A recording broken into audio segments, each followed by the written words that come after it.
Hey everyone, how's it going? This is FSA Guy 808 / Genocide from YouTube and Steam, and I finally had a chance to sit down and make this review video for the Psyko Audio 5.1 surround sound headset. First off, I want you to know that everything you're listening to as far as voiceover goes is being recorded by the Psyko Audio detachable boom microphone. Now, right off the bat, I was really impressed with the audio quality from this tiny little detachable boom mic that came with the headset. I tested it out with clanmates and other people, and everybody said unanimously that my voice sounded really crisp, clear, and it came in perfectly. Better than any of my previous headset microphones, which were around 50 bucks a piece, and they were just cheapos compared to this one. Besides that, if you don't know how this headset works, let's go over that really quick. Unlike all other headsets out there on the market currently, I'm sure there'll be knockoffs in the future of this one, which will be pretty interesting to see. This headset does not cram all the speakers in both of the ear cups. It actually crams a lot of them and spaces them out in the headband, and then the sound follows through the wave guides that are actually these little red rubber things that go on the sides that lead down to the ear cups, and the sound flows past the front and the back of your ears. The only actual speakers that are in the ear cups are two bass speakers, one in the right ear and one in the left ear. The other thing that separates this headset from all the others is that it's actual true surround sound. It's not simulated virtual surround sound, which all the other headsets on the market are simulated virtual surround sound with all the speakers jammed in both ears. This is true 5.1 positional surround sound. Some of the other cool things about this headset is the fact that it has adjustable ear cups that can go up and down depending on your head size. The other thing that I really liked was the vent system, or the side doors on the ear cups that open and close. So if it gets a little warm, you can open them and vent some air, or if you want to close out sound from the outside world, just close them up and everything becomes that much more immersive.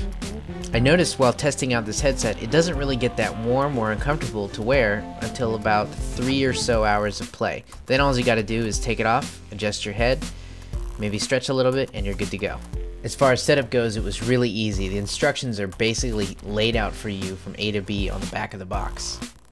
Just grab the amp, plug in the power supply that comes with it, and then start plugging in the 4 3.5mm jacks into the back of the amp, one for your mic, the pink one, and the other 3 for the front right, front left, rear right, rear left, and center speakers. And then of course I am showing the power being plugged in here. The cord from the headset that goes to the amp is about 6 feet, and then the cord from the amp that goes to the actual sound card on the back of your computer is another 6 feet. So you've got about 12 feet, which is, in my opinion, plenty of space for the serious gamer who's going to be using this headset.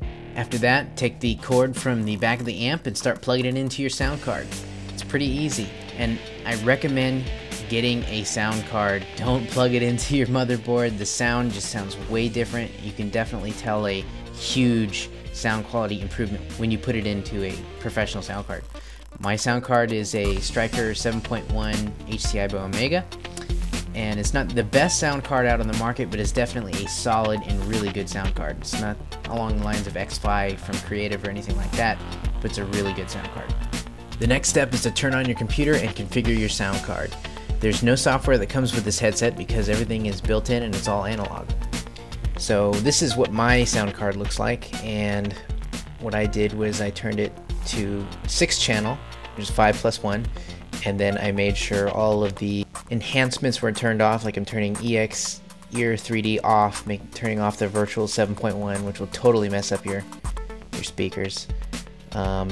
Setting the analog output from 7.1 to 6 speakers, and making sure all the effects are off. The one thing that you definitely do and have to mess with a lot for this sound card is the equalizer settings. I had to tweak them a lot. This is what I have currently and what works pretty good for now. I may tweak them later on. And then you just want to go in and test each speaker individually.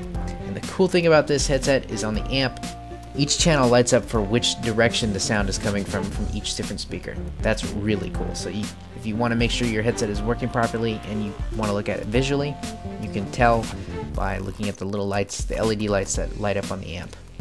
Very cool. So now I'm going to list all the games that I tried this out on, and particularly Valve games, the game that I'm pro at, I had a really hard time getting surround sound working correctly. I had my sound card settings right, I had in-game set to 5.1. Turns out, after doing a ton of research, it was this simple code that I'll flash right here and throw in the description that I needed to put into the console and tell the in-game engine to turn surround sound on. It was a really pain in the butt, but once it did, surround sound worked gloriously. As for directional positioning for multiplayer games, this headset is a must. In all the games that I tested that had multiplayer, I could always tell when someone was behind me or around the corner or on another level upstairs from me or behind me down to the right, or if I was alone on a certain part of a map, I could throw nades over the other side of the map to hopefully get somebody, because I felt it.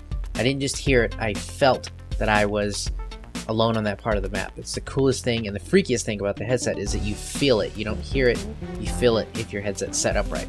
Now that we've gone over some of the good things, let's go over some of the bad.